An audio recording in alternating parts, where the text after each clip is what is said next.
गृह मंत्री अमित शाह ने कांग्रेस को घेरा है और 370 को लेकर घेरा है क्योंकि पाकिस्तान के जो मंत्री हैं उन्होंने बयान दिया, रक्षा मंत्री ने। अब उसको लेकर कांग्रेस पर पलटवार किया है गृह मंत्री अमित शाह ने। अमित शाह लगातार इस मामले को लेकर हमलावर है और आपको ये पूरी खबर बता दें क्योंकि 370 को लेकर पाकिस्तानी रक्षा मंत्री के बयान पर अमित शाह का यह पलटवार कांग्रेस को घेरते हुए अमित शाह ने सोशल मीडिया प्लेटफॉर्म पर लिखा है, पाकिस्तान का और कांग्रेस का इरादा एक जैसे। गृह मंत्री ने राहुल गांधी पर भी हमला बोला है। राहुल गांधी देश विरोधी ताकतों के साथ हैं क्या, सवाल खड़ा किया है।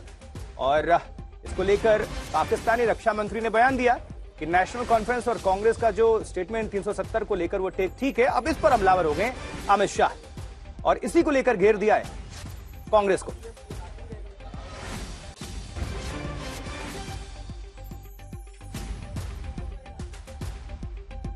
लेकिन इधर नेशनल कॉन्फ्रेंस से उमर अब्दुल्ला ने पाकिस्तानी रक्षा मंत्री पर पलटवार किया है कि वो अपना देश संभालें। इधर हम देखेंगे ये लगातार बयानबाजी हो रही है चूंकि 370 को लेकर पाकिस्तानी रक्षा मंत्री ने ये स्टेटमेंट दिया। अब उसको लेकर भारत से लगातार विरोध की आवाजें उठ रही हैं, लेकिन कांग्रेस और नेशनल कॉन्फ्रेंस का 370 को लेकर जो मुद्दा है उस पर अमित शाह ने पहले घेरा। अब उमर अब्दुल्ला क्या कह रहे हैं ये आपको सुनाएंगे। ये कौन है ना, ये कौन है? अब पाकिस्तान को हमारे से क्या लेना देना ना, हम तो पाकिस्तान का हिस्सा है ही नहीं। वो अपना मुल्क संभाले ना, हमें अपना संभालने दीजिए। उनका ना हमारे इलेक्शनों में दखल देना या हमारी इलेक्शन पे टिप्पणी करना, मुझे नहीं लगता ये मुनासिब बात है। वो अपनी जमहूरियत को बचाएं, हम अपनी जमहूरियत में हिस्सा ले रहे हैं। आइए आपको श्रीनगर मीर फरीद हमारे संवाददाता के पास लिए चलते हैं। फरीद, कश्मीर इलेक्शन पर इसका कोई असर पड़ेगा?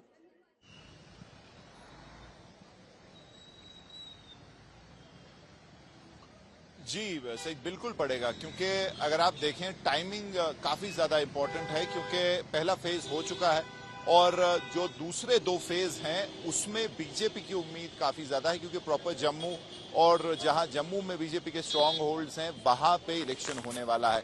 और अगर आप कांग्रेस और नेशनल कॉन्फ्रेंस की बात करें तो ये अलायंस जो है मजबूत होता जा रहा था और ये मौके पे जो है एक बहुत बड़ा मुद्दा मिल गया है बीजेपी को। और तभी आपने देखा होगा कि होम मिनिस्टर अमित शाह ने भी इस पे ट्वीट किया है और यहाँ का जो लोकल बीजेपी यूनिट है, रैंक एंड फाइल, सभी इसकी बात कर रहे हैं और नेशनल कॉन्फ्रेंस कांग्रेस अलायंस को जो है उसको कॉर्नर करने की कोशिश है। और जैसे जैसे अभी आप कैंपेनिंग देखेंगे ये मुद्दा जो है ज्यादा से ज्यादा उठाया जाएगा, क्योंकि 370 की बात करें, 35 की बात करें तो जहां एनसी और कांग्रेस की जो मैनिफेस्टोज है, कांग्रेस रुक गया है 370 के मामले में, लेकिन स्टेटहुड की बात कर रहा है, लेकिन नेशनल कॉन्फ्रेंस तो खुले तौर पे कह रहा है कि वो वापस लाएंगे।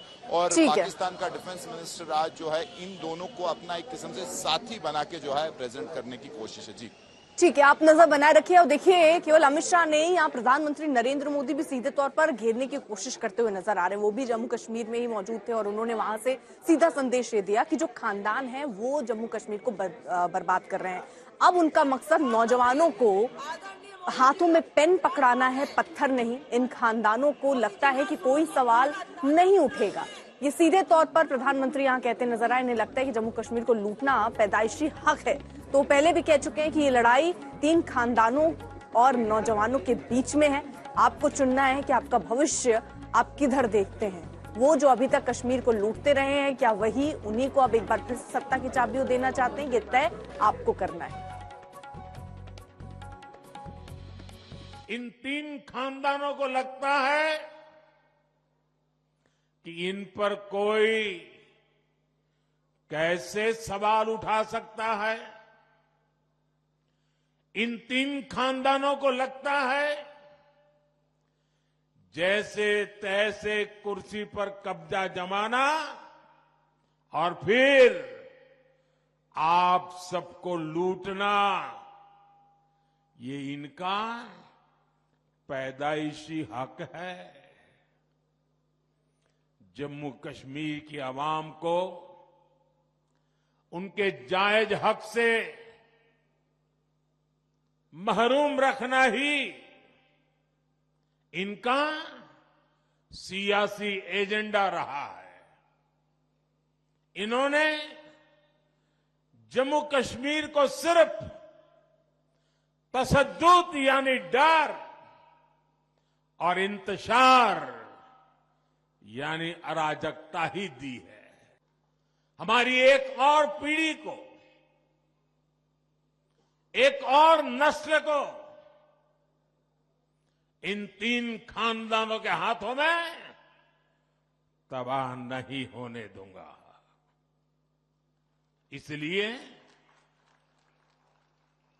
यहां अमन की बहाली के लिए मैं पूरी ईमानदारी से जुटा हूं।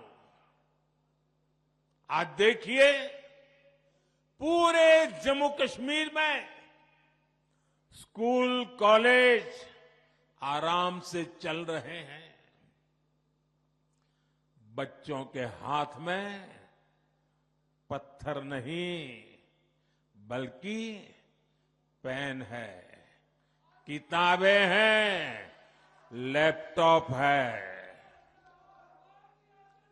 इन 3 खानदानों के राज में हमारी ये पवित्र जगह भी महफूज नहीं थी।